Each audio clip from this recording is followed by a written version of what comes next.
si loo suuliyo madaxyaweynta iyo maleeshiyaadka bahaloobay ee khawaarijta. waxa uu taliska ciidanka xoogga dalka Soomaaliyeed qaaday hawlgallada jihooyinka badan ee dhul iyo cirkaba leh.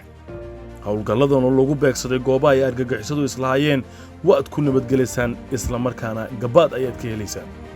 bishii ina dhaaftay ee May waxa uu taliska ciidanka xoogga dalka Soomaaliyeed oo kaashanaya saaxiibada caalamiga ah qaaday weerar dhanka cirka oo lagu khaarijiyay horjoogayaal iyo maleeshiyaad tirabeela isla markaana lagu burburiyay hubkii ay u isticmaali jireen dhibaateynta shacabka Soomaaliyeed.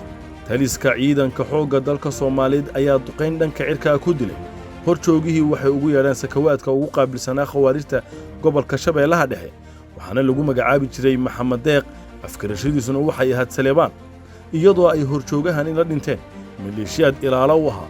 horjoogahan shartiisa la dhaafiyay shacabka Soomaaliyeed ayaa ahaa mid baada tandhaafka u guri jiray khawaarijta si ay shacabka Soomaaliyeed ugu dhibaateeyaan. deegaanka masaajidka Cali Guduud ee gobolka Shabeellaha Dhexena duqeyn dhanka cirka ay fuliyeen ciidanka xoogga dalka Soomaaliyeed saaxiibada caalamiga ayaa waxaa nafta lagu dhaafiyay dhagar qabe in badan dhibaateynta shacabka u soo taagna ahaana mid ka mid ah horjoogayaasha waxay ugu yeedhaan jabhadaha u dagaalama kooxda khawaarijta.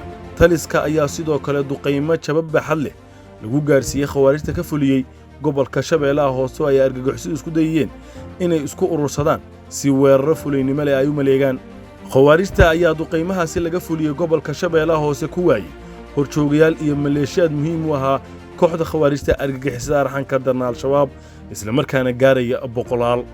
hawlgalladan dhanka cirka ayaa sidoo kale lagu burburiyay goobaha ay gabaad ka dhiganayeen maleeshiyaadka khawaarijta iyo godad lagu dabiibayay dhaawacyadooda maleeshiyaadka ku waxyeeloobay goobaha dagaalka. hawlgalladan dhanka cirka ah ee gobolka Shabeellaha Hoose ayaa sidoo kale kala xanibay isku gurmadkii argagixisada ee gobolka Shabeellaha Hoose iyadoona meesha laga saaray isku gooshkii argagixisada ee gobolka Shabeellaha Hoose iyo gobollada kale ee dalka. deegaanka Ugunji ee gobolka Shabeellaha Hoose oo ahaa bartalis khawaarijeed waxaa laga fuliyay hawlgallo dhanka cirka ah oo lagu beegsaday gaadiid taakuleen u waday argagixisada goobo lagu farsameynayay qaraxyada ay ku dhibaateeyaan shacabka Soomaaliyeed.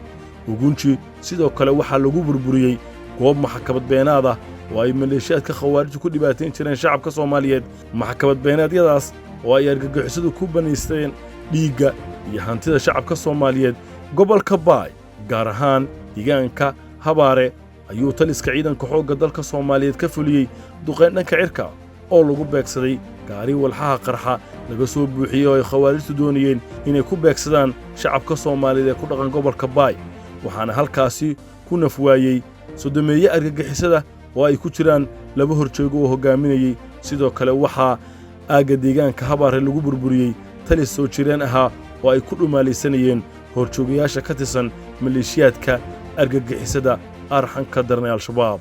Daynuunay oo ka tirsan gobolka Baay ayaa sidoo kale ciidanka xoogga dalka Soomaaliyeed oo kaashanaya saaxiibada caalamiga waxay ka fuliyeen hawlgal dhanka cirka iyadoo lagu bartilmaameedsaday gaadiid ay khawaarijtu u diyaariyeen inay ku fuliyaan qaraxyada oo ay ku dhibaateeyaan shacabka Soomaaliyeed isla markaana lagu maleegayay mid ka mid ah dhagaraha aadka u daran ee khawaarijta lagu yaqaano. waxaa sidoo kale la burburiyay goobihii lagu farsameyn jiray qaraxyada ee deegaanka. ciidanka xoogga dalka Soomaaliyeed oo kaashanaya saaxiibada caalamiga ayaa hawlgal duqeyna oo dhanka cirka ka fuliyay gobolka Bari gaar ahaan deegaanka Ceel Miiraale oo ay ku sugnaayeen horjoogayaal iyo maleeshiyaad ka tirsan kooxda Daacish waxaana halkaasi dhigta dhiiga loogu daray tobaneeyo isugu jira maleeshiyaad iyo horjoogayaal ka tirsanaa kooxda argagixisada ah ee Daacish. hawlgalladan guulaystay ee lagu naafeeyay awood beenaadka argagixisada ayaa qayb ka ah hawlgallada xiidada lagu siibayo argagixisada gobolkeedu sii dhacayo ee har iyo habeen u taagan sidii ay u dhibaateyn lahaayeen shacabka Soomaaliyeed.